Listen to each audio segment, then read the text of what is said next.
It's Paul Marsh, and I am delighted to say that I've been joined by Gary Stringer, lead singer of Reef. How are you, my old mucker? I am doing tip-top. I feel good. I bet you do. I bet you do. Now, it's always a pleasure to have a chat with you. I know we generally have a catch-up a little bit, about once a year or so, I think we talk. Yeah. We usually talk about new stuff because you're always working on new music and you've got new albums coming out all the time, touring all the time. It's a little bit different this time.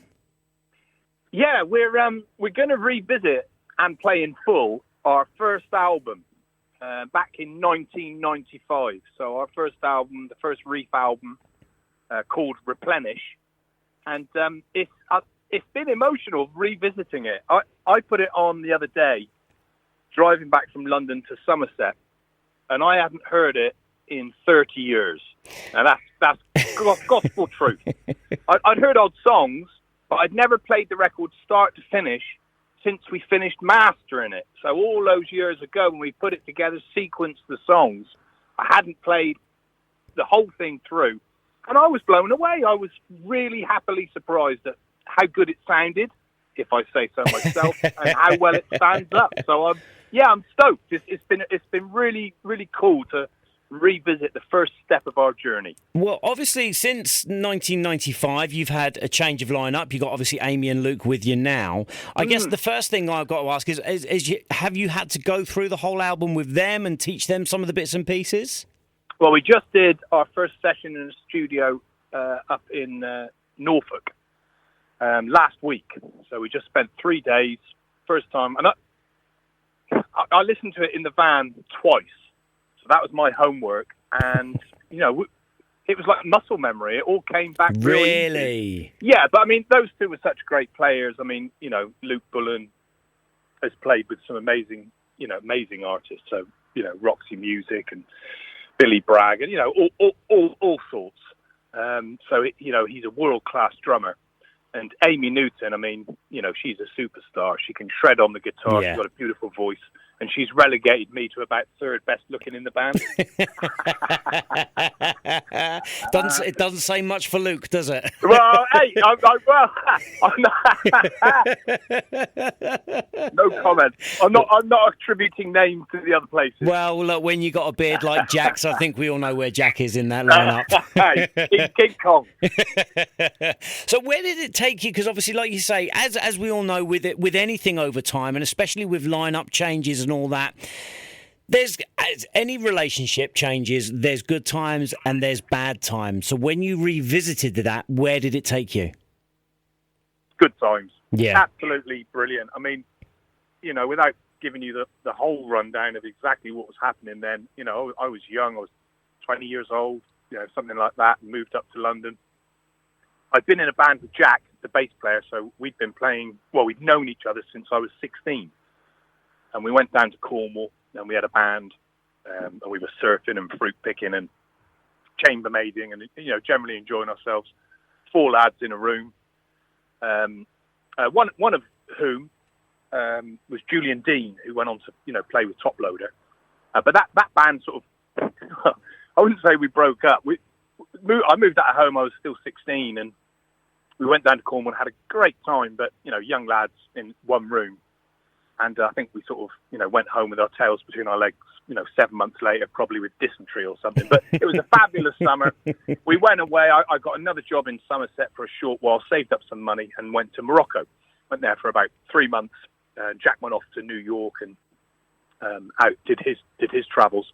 And when we came back and met up, we decided, to go up to London and to form a band. But the first thing we did was we sat in my mum and dad's house in Somerset, and Jack played this riff. And bearing in mind, I'd just come off the back of this big surfing and walking, traveling trip. And we wrote Mellow, there and then in Somerset within about 25 minutes. Wow. So that was the sort of start of it.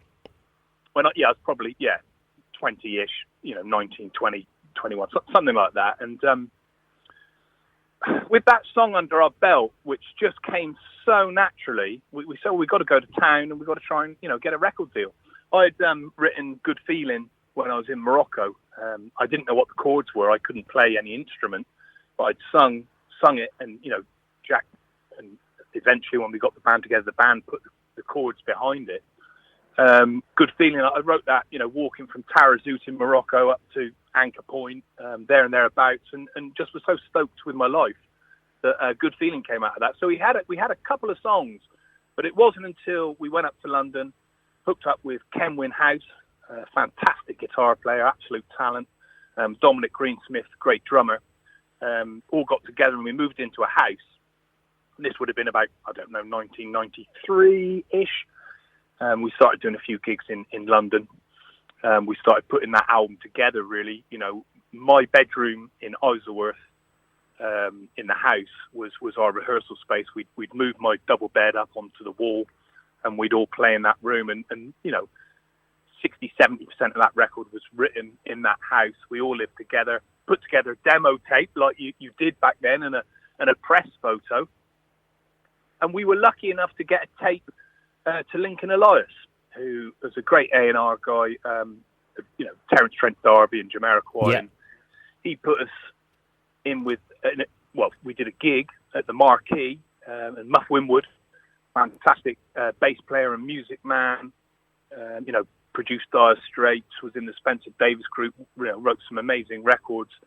We did a gig for him at the Marquee, and Lincoln had come and seen us at the house, loved that we all lived together, and done this gig, and Muff had us in his office the next day and signed us. So wow. it actually all happened, quite quickly once we moved to London. But it was, fabulous time. So to answer your question, which I've done long-windedly, yeah, it was good. It was good vibes. It was good feeling. Ironically, great tune, by the way. I have to ask you, it's funny, we've spoken 4 or 5 times or so, and I've never asked you this question, so now seems to be the perfect time to ask it. Sure. And I'm sure you've been asked this question a million times before, by the way. My first experience of Reef was probably the same as a lot of people on a certain mini-disc advert. How did that all come about? Well, just to put the pieces in their right order, when we done this press photo and demo tape and we sent it out and we had plenty of rejections and then one hit with Sony Squared, with Muff and Lincoln, we pressed. The first thing Muff did was he bought us a van and he sent us out on tour. So we would be playing to 20, 30, 40 people, maybe 100 people if we were lucky, in pubs up and down the country, and that was great fun. But the 7-inch that we pressed and we were selling at gigs, that got picked up on by Paul Weller. Somehow it got to Paul Weller. Wow. And he really loved the B-side, Choose to Live, which is on Replenish. Yeah. He put us on to the Wild Wood tour. But while all this was happening, and that was a massive, Paul Weller's still helping, fledgling musicians to this day. He's helped out a great singer-songwriter from Wales, Nancy Williams. And I can't stress how much of a gentleman he was. He really was fabulous. But during this time of us doing gigs and eventually getting out on the road with Paul Weller, we were offered, because we'd signed to Sony were releasing this new format called the mini disc, which, youngsters now maybe, won't even know about CDs. We weren't vinyl, we had CDs. But the mini disc was a bit like a small CD that you could record onto. So nowadays people can record on their phones and it's Happy Christmas and it's no problem at all. But back then that was quite a. It was a big cool thing. It was a big thing. And also the difference between cassette tape is the fact that you could edit individual things rather than the whole thing at once. Absolutely.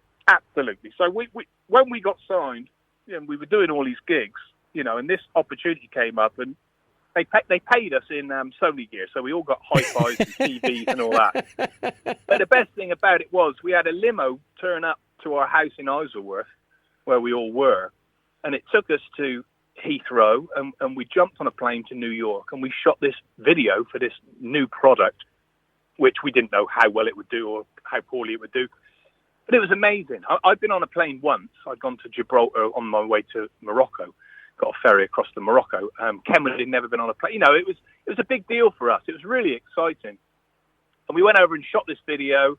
Mike Vallely, great skateboarder, was involved in the video, and the record company man throws the mini disc out out the window, Yeah. and it put our song on the TV in front of loads of people. Yeah. Now, I don't know whether you remember, Paul. You remember Stiltskin or not? I do, yeah.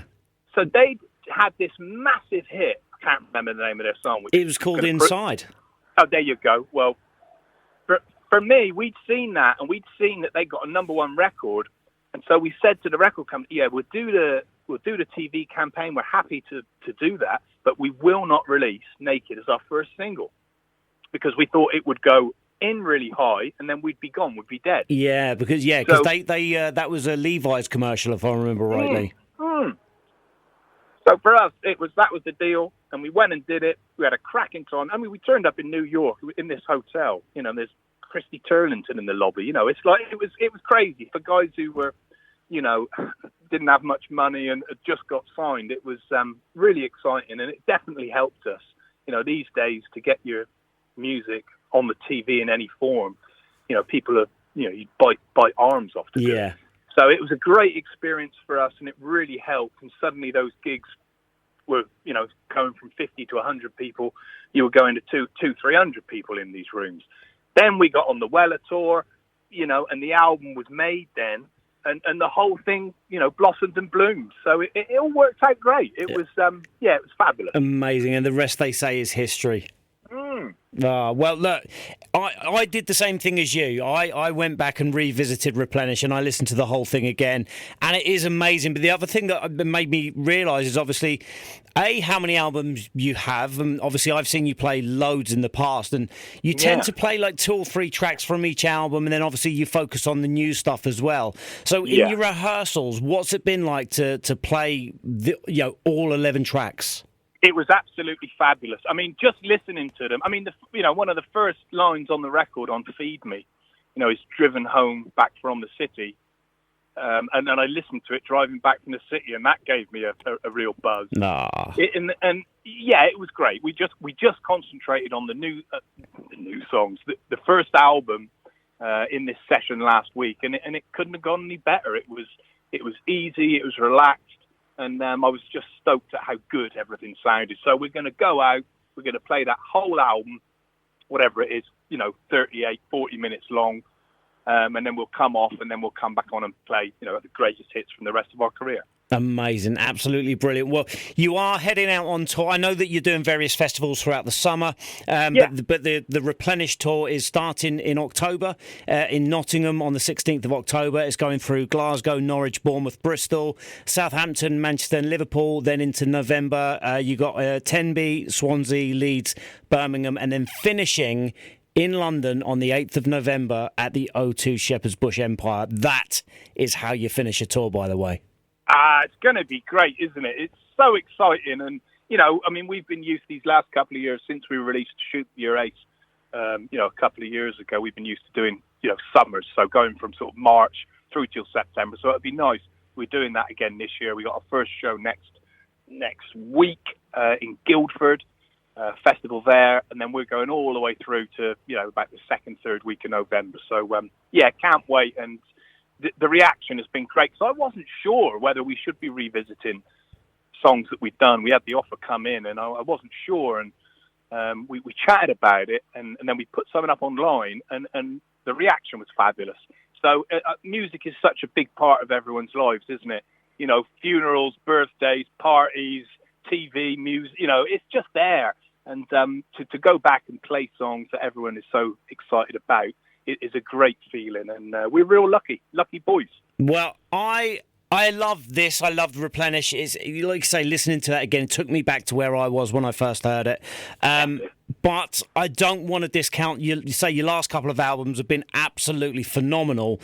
So I can't let you leave without asking if there is any new music coming. I think the last time we spoke, you said there may even be some solo stuff. Once this tour finishes, where's everything stand? Well, this year ahead of us, so at the end of last year, we went in and recorded 2 songs. We re-recorded Naked. Oh. So we went to Veda Studios and re-recorded Naked, and it sounds really strong. That's being mixed next week, so people will hear that soon enough. And it sounds absolute killer, but then I would say that, wouldn't I? But it does sound great. And we've also recorded a version of The Chain, which we've had in our live set for the last couple of years. And that will probably come out, late summer, early autumn. And that's something for people to look forward to. Well, look, I can't wait. I love hearing the old stuff, mate, but I love hearing the new stuff as well. And it makes me so happy that you're doing both and you're enjoying yourselves. You're heading back out on tour. And I love it. I love it. Nice one, Paul. Thank you so much, mate. Gaz, it's always great to talk to you. Enjoy your summer, enjoy the tour, and I look forward to whenever it is we catch up again next. That's great. Keep on trucking, everybody. Take it steady.